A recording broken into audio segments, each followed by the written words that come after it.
તો આપને ભજનમાં આવવાનું મન, સત્સંગમાં આવવાનું મન ત્યારે કે જ્યારે શબ્દ સમજાય ત્યારે. શબ્દ ન સમજાય તો આવું કે આવવાનો ભાવ જ આપને પ્રગટે. એટલે કે છે ઓહો રે તમે ભજનમાં આવજો, બીજે ન જવાય તો ભલે પણ ભજનમાં આવજો. ભજન છે એ તમારું સત્યનું છે અને તમારું પોતાનું છે.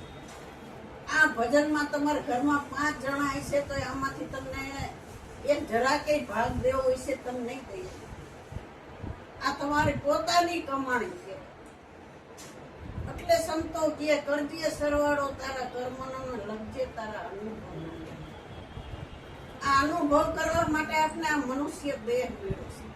પણ આપણે તો માં નવી કરતા અનેક જન્મો આવ્યા ને ગયા. પણ સદગુરુ મળ્યા તો આપને માનવ બનાવ્યા ત્યારે આપને ખબર પડી કે માનવ અવતારમાં જ ઈશ્વર ઓળખાય છે, બીજા એક અવતારમાં ઓળખાય. કેમ મનુષ્ય અવતારમાં જ ઈશ્વર ઓળખાય? એટલે મનુષ્ય અવતાર મોંઘા મૂળનો કીધો છે, અણમોલ કીધો છે કે આની કિંમત કોઈ પૈસાથી આંકી શકાય એવી નથી. નકર તો માણા નો ખરીદીએ પૈસાથી આંકી શકાય તો અબજો રૂપિયા વાળા તો આમ લઈ લે એકાદું શરીર એનું વયું ગયું હોય બીજું લઈ ખરીદાય. કે આ દેહ નો ખરીદાય. બધી વસ્તુ તમારે મોંઘી ગમે એટલી હોય તો તમે ખરીદી શકો, પણ આવો દેહ એક ખરીદી શકો ને તો કહેવાય. એટલે સંતો શું કે છે કે આ પ્રગટ છે, હાજર છે, તો તમે તમારા હાજરના માલિકને ઓળખી લો. પછી ઓમાં નહીં જવાબ આપે એ બોલતું હવે એક શબ્દ તો બોલ હતો તો એ બોલતો હતો હવે નહીં બોલું કે એ તમને અંદરથી જ ના કે એટલે કે છે આ બોલે તે કોણ જાણી લે હાથમાં તારો અસલ મુકામ તું તને જાણી લે આ અસલ તું છો આ નકલમાં તું કેમ આ ફરતો એટલે કે છે નામ રૂપ ગુણ નથી તું જાણતી તમારો કોઈ નામ નથી કોઈ રૂપ નથી અને કોઈ ગુણ અવગુણ નથી આ 3 ગુણ થી તો તમને પર કરી દીધા છે સદગુણ પીડા હોય ને એને 3 ગુણ ની માયાથી પર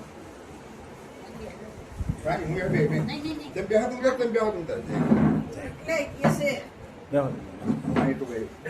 નામ રૂપ ગુણાથી આ ન્યારો રે સાહેલી સદગુરુ મળે તો સમજાયો છે રે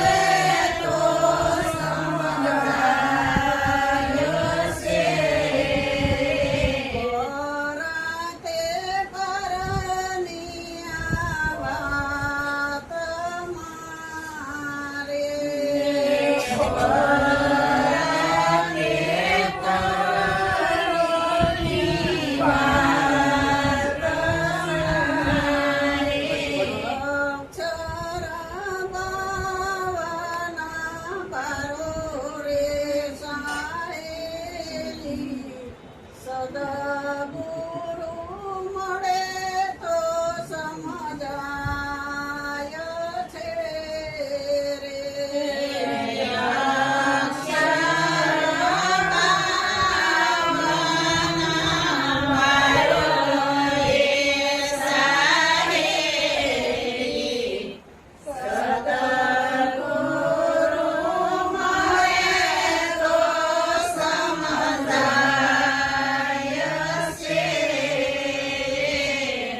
બધા શરીરના નામ અક્ષરમાં આવ્યા અક્ષર વિના નામ પડે બધાના નામ અક્ષરમાં 36 અક્ષર છે 16 વ્યંજન તો 52 નો આ દેશ એટલે સંતો કે છે 52 માં 52 માં આપણે રહેવું તો 53 માં કઈ જા 52 ની બહાર કઈ જા આપણે સદગુરુએ 52 ઇન્દ્રિયોથી પર કર્યા છે તો અગોચર આત્માની આપણે ઓળખાણ થાય મને તમે જ્યાં સુધી આપણે હું તમે આત્માને ન ઓળખી ત્યાં સુધી આ લખતું રાશિ મટલી આ મીરાબાઈએ કીધું હું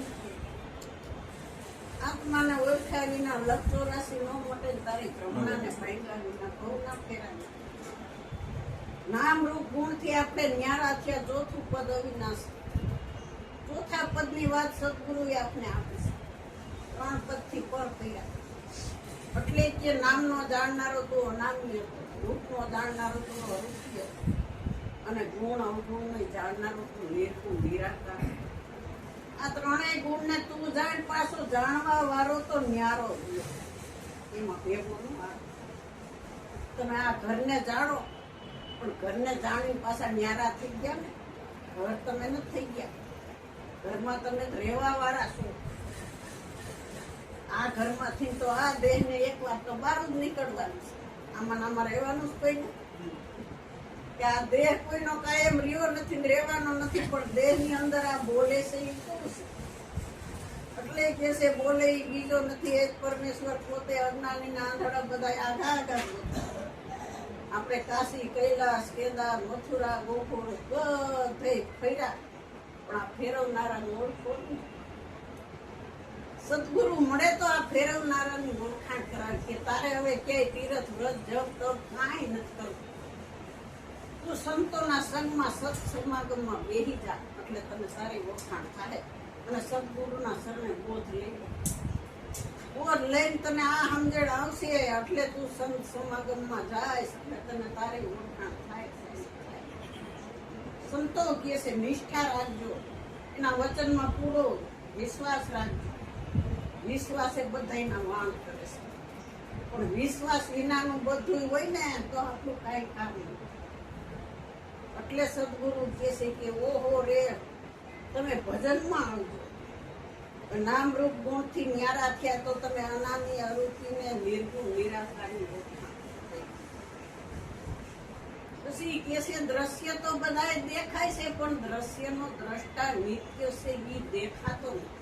છતાં છે દ્રશ્યથી કઈ થતું નથી, અને છતાં દેખાય રહ્યું છે આપણે. આ બધું દ્રશ્ય દેખાય છે. આ શરીર દ્રશ્ય છે. શરીર દેખાય છે, શરીરનો દેખનારો કેમ નથી દેખાતો? એ દેખવામાં આવે એવો નથી, આ બોલવામાં આવે એવો નથી. છતાં આ શબ્દ બોલાય છે, સંભળાય છે, પગ થાય છે, આવે છે, જાય છે, છતાં ક્યાંય દેખાય છે? આંખ નથી, પાંખ નથી, છતાં શબ્દ ઉડીને આવે છે. આ પંખો ફરે છે તો હવાનો અનુભવ આપને થાય છે, કેમ કે અંદર બેઠો જ થઈએ. હવા ક્યાંય દેખાય છે? એ બધી ગાડીઓમાં ટાયર દેખાય છે, એની હવા દેખાય છે? હવા બધી કોઈ જુદી જુદી કંપનીની ન હોય, ટાયર જુદા જુદા કંપનીના. હવા તો બધાની એક જ હોય. એમ આત્મા બધાનો એક જ છે. જેમ હવા એક છે એમ આત્મા એક છે. એટલે કે છે એક આત્માને જાણતા જીવન મુક્તિ મળ્યા, માનવ જીવનનો ફેરો સફળ છે. જીવન મુક્ત કરી અને આપને પાછા આપની ઓળખાણ કરાય છે. આ જીવન જીવવું, જીવનમાં રહેવું, પણ જીવતા શીખવાડ્યું આપણે સદગુરુ. તો એ કહે છે કે અમે જીવતા છે મળી ગયા છે. જીવતા કોઈ મળી જાય કે મનથી મળ્યા છે.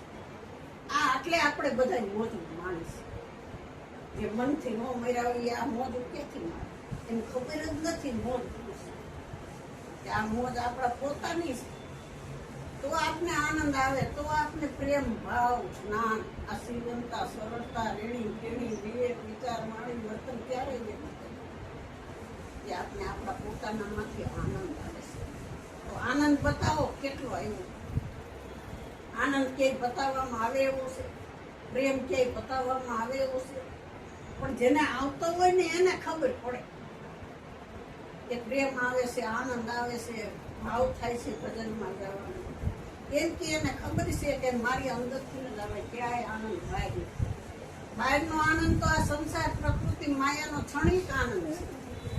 કે આ આનંદ કોઈને કાયમ રહ્યો નથી. બધાના ઘરમાં સુખ ને દુઃખ બે હારો હાય છે. કોઈને કાયમ દુઃખે નથી રહેતું, કોઈને કાયમ સુખે નથી. એટલે સદગુરુ આપને કહે છે તું તો પાપ ને પુણ્ય સ્વર્ગ ને નરકની પેલી પાસ. હવે તારે પાપે નથી, પુણ્ય નથી, સ્વર્ગ ને નરક નહીં. સ્વર્ગ હોય તો આપને કોનાની બેડી હોય તો બંધન તો છે. નરકમાં જવું હોય લોખંડની બેડી તોય બંધન. પોપટ ને બંધન ગમે, ભલે ની કોના પિંજરામાં તો કે પણ બંધન કોઈને નથી ગમતું. આપને એક દિવસ એક રૂમમાં પૂરા રાખે તો આપને ગમે? કોનાનો રૂમ હોય તો શું કામ? કે આ આપને ખબર પડે છે કે આ બંધન ને મુક્તિ નથી. નિજ રૂપમાં ખુલ્લા દિલે અમને કહ્યું. સદગુરુએ દયા કરીને આપને નિજનું જ્ઞાન આપ્યું ને તો એ ખબર પડી કે હવે મારે બંધને નથી, મુક્તિ નથી, હું તો મુક્ત છું. જીવતા મુક્તિ મેળવી લઈને ખાવે તે સ્થળે વિસરીએ રે વાલા. જીવતા મુક્તિ મેળવી લઈને ખાવે જાવે વિસરીએ. એક જ બ્રહ્મ ચરાચર જોઈને, એક જ બ્રહ્મ ચરાચર જોઈને નાનું મોટું તજી દઈએ રે વાલા. નાનું મોટું તજી દઈએ રે વાલા. આ શરીરમાં કોઈ નાનું હોય, કોઈ મોટું હોય, શરીરની બધી જાત હોય, પણ આત્માની કોઈ જાત નથી, કોઈ નાનો નથી, કોઈ મોટો નથી. તો અનાદિકાળનો જેમનો પ્રેમ છે. આ દેહ આપણો નહોતો તોય હતો, દેહ છે તોય છે, દેહ કાંઈ પડી જાય તોય જેમનો પ્રેમ છે.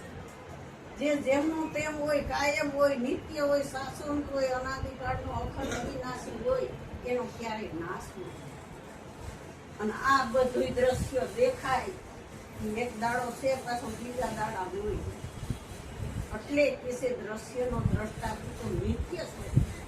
સાક્ષી છો તું દ્રશ્યને જાણ ને દ્રષ્ટાને એનો સાક્ષી પાછો દેખી યાદ. એટલે કે શબ્દ બોલાય છે ને શબ્દ સંભળાય છે. આ શબ્દ બોલાય છે ને શબ્દ સંભળાય છે. આપણે આ શબ્દ ગૂંચમાં કેટલા ગૂંચવાય સદગુરુ મળ્યા ત્યારે શબ્દ તો સૌ કોઈ બોલે પણ શબ્દનો વિચાર કર્યો છે. હું શબ્દ બોલાય છે વિચારમ પરમ જ્ઞાન. પોતાનો વિચાર કરવાનો કે આ શબ્દ જો વિચાર આપણે આપણો કરશું તો નિર્વિચારી મન આપણું થાય. કેવા વિચાર આપને આવે છે એ આપણા મનને જોવાનું.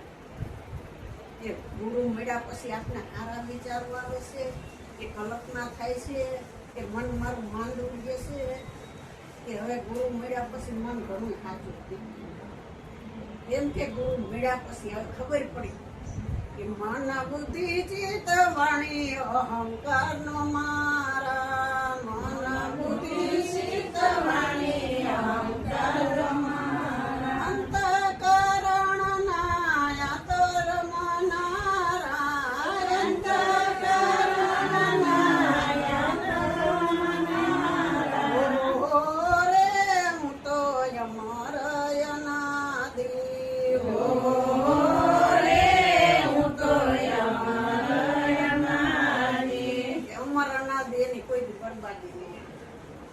મન બુદ્ધિ ચિત્ત વાણી અહંકાર આ અંતઃકરણની ઇન્દ્રિયો છે. પણ કોના લીધે છે? આત્મા છે તો આપણે મન બુદ્ધિ ચિત્ત અહંકાર વાણી આ બોલાય છે સંભળાય છે સ્પર્શ થાય છે આવે છે જાય છે પણ કે શબ્દ દેખાય બધું દેખાય છે આ આંખે પણ દ્રષ્ટા સાક્ષી પાછળ છે ને તો દેખાય. આ દ્રષ્ટિનો જોનાર કોણ છે? આ જોનાર ન હોય તો આ એક તો ચામડાની છે આ કોઈ બી ન દેખાય. આ એ કોઈ ઇન્દ્રિયો પોતાને નથી ઓળખતી આપણે ઓળખી છીએ. એટલે કે છે અગોચર ઇન્દ્રિયોની પાર છે ગોચર. બધા ઇન્દ્રિયના વેપાર આપણે બધું ઇન્દ્રિયના વેપારમાં હતા પણ સદગુરુ મળે તો આપણે ઇન્દ્રિયોની પાર ઇન્દ્રિયાતીતમાં અગોચર ઇન્દ્રિયોની પાર છે રેલો. બધા ઇન્દ્રિયોની પાર છે રેલો. રાજની ગળી છે રડિયા મણી રેલો.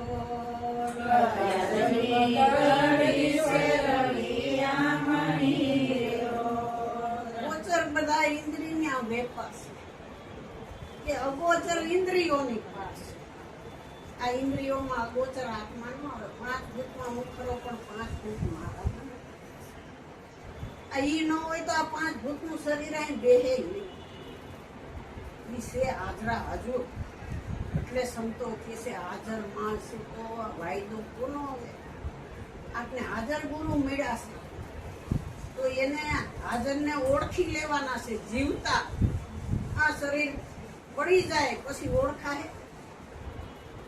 દેહ પડતા પેલા જાણી લ્યો. દેહ પડતા પેલા જાણી લ્યો. દેહાતીત પદને પામી લ્યો. દેહાતીત પદને પામી લ્યો. જીવન મુક્તિ ના મળશે લાવ ત્યાં જઈ ઠરવાનો. જીવન મુક્તિ